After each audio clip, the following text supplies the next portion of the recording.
Welcome back to Community Connections. I'm Lori Matway here with Dr. Greg Savel. And Dr. Savel, we're going to talk a little bit about a new partnership that we have with the Tampa Bay Buccaneers and how they're going to encourage healthy living and healthy activity. And we're going to see a short segment about that. Wonderful. Hey Junior Bucks, this is JPP here, the defensive end for Tampa Bay Buccaneers. This month we're going to focus on dynamic warm-ups to improve our cardio and muscular strength. Here, let me show you why Bucks reporter Casey Phillips helps explain it. The first part of the warm-up is running in place. Watch Jason as he runs in place. Repeat this for 30 seconds. Then we'll need to work on high knees. Start standing with feet hip distance apart, then lift up your right knee as high as it will go and raise your opposite arm. Then switch quickly so the left knee is up before the right foot lands. Continue for 30 seconds. Next up is one of our favorites, jumping jacks. Stand straight with your feet together and hands by your sides. Jump up, spreading your feet and bring both hands above your head.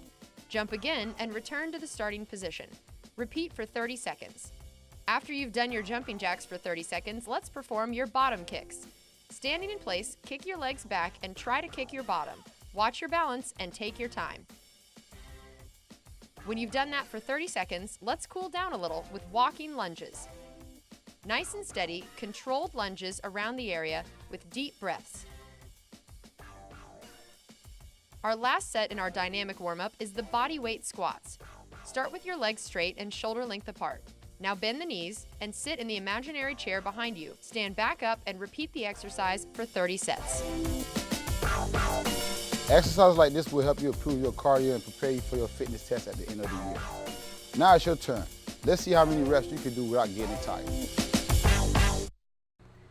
Recently, I had the opportunity to visit One Buck Place with Dr. Michael Grego, our superintendent, and we got to see some kids in action from Osceola Middle School. Let's take a look.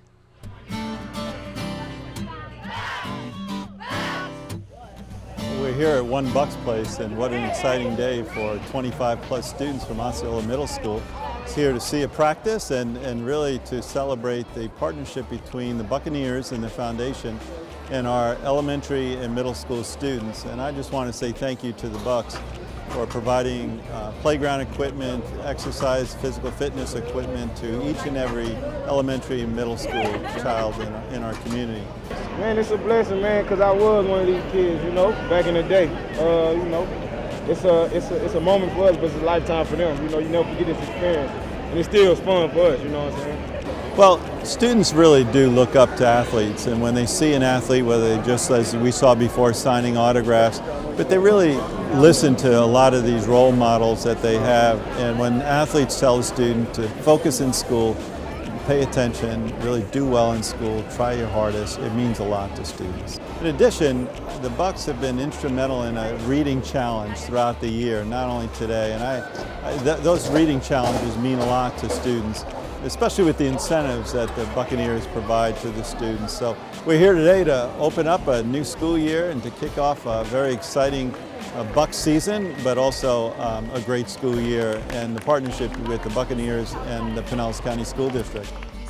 Kids are everything, and we want to just embrace the children and really do everything we can to positively impact them. We see that mentorship and exercise together really helps children in the classroom. So we're hoping that over time we can see an elevated success rate of our children. So this is an exciting opportunity for Pinellas County. How will this affect us not only with the athletics but also in our academic performance? Well, I think anytime we can get students involved in reading and building those literacy skills, I think it's a great thing for our kids. And also having a partnership with the Buccaneers, it's only going to make it even better for kids. I mean, I watched the excitement on some of the students' face as they entered into the facility today. And I think that's going to be something that's really going to encourage them and motivate them to even do better academically, as well as do better physically in school. So when you look at the impact, we're looking at all elementary schools, all middle schools engaged in a program that looks at the physical literacy of each student. So not only how they move, but why they move. So when you're looking at the elementary schools and we're looking at owning fitness, we're looking at how are our students going to analyze their scores and then set goals to move them forward.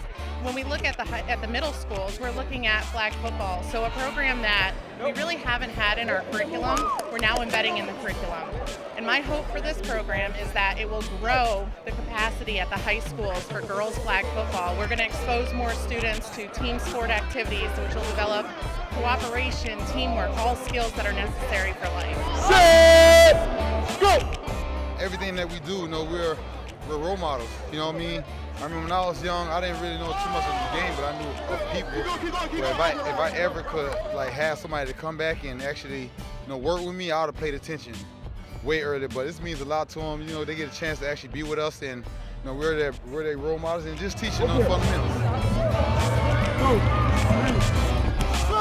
How much fun are you having out here at One Buck Place today? This is so much fun. I'm so glad we got to come. This is amazing. I'm looking forward to getting outside and playing before I have to go in the classroom. How do you believe this is going to impact your daughter's performance academically as well as physically? Well, I think there's so much pressure and stress on students these days academically that them being able to get out and move is going to just help them in the classroom. Well, maybe if I get outside and let all my energy out, I'll have more time to perform in the classroom. I think it's going to be a positive impact. Just seeing the smiles on their faces today just totally got me even more excited about the program, and I'm really truly looking forward to introducing it to the rest of my students and to my staff and getting everyone involved. Obviously, I'm always excited to see girls get involved in sports any way that we can make it happen, but just seeing some of my girls today that don't always actively get super excited in participating in PE class, they had a blast today, smiles on their faces, they scoring on the boys, so I think it's a great way to promote girls sports for sure. 1, 2, 3. Wow, what a great day and a great partnership. So Dr. Savel, share with us a little bit about physical activity and how that helps and improves academic performance. That's a great question. You know, people have known me in this town for a long time, and you don't have to look too closely at me to see that maybe I'm not the best person for exercise, or perhaps I don't always eat right. And in some ways, I'm ashamed when I tell patients the healthy thing to do, and they look at me and say, "What are you doing?" But the truth is, when I was a kid, I never really embraced athletics. I didn't embrace physical activity. And so I have trouble doing it now as an adult. So I am so thrilled to hear about this program and the relationship, because people love the Bucks. People love to combine our sports personalities who are popular in our area with the thought that why don't I do what they're doing? So first of all, it's an incredible partnership. And I know that if such a thing existed when I was a kid, maybe I would embrace exercise more now as an adult. But more importantly, we know that this Play 60, this 60 minutes of vigorous exercise a day, clears the mind, it allows neural pathways to form, and kids to do better in school the next day, because, you know, we talked about one of the most important things is a good night's sleep, unplugging from one's electronic devices. So if you're doing physical activity, you don't have the electronic devices. Right. And when you unplug and have physical activity, you get tired and you have a better night's sleep, which gives you a better tomorrow. So to say that this is a win-win-win situation would be an understatement. I wish such a thing existed when I was a small child. The people of our community, of this county, are so lucky to have this partnership. We are lucky, and thank you, Dr. Savel. That's our show. This is Community Connections, and I'm Lori Matway. Join us again next time.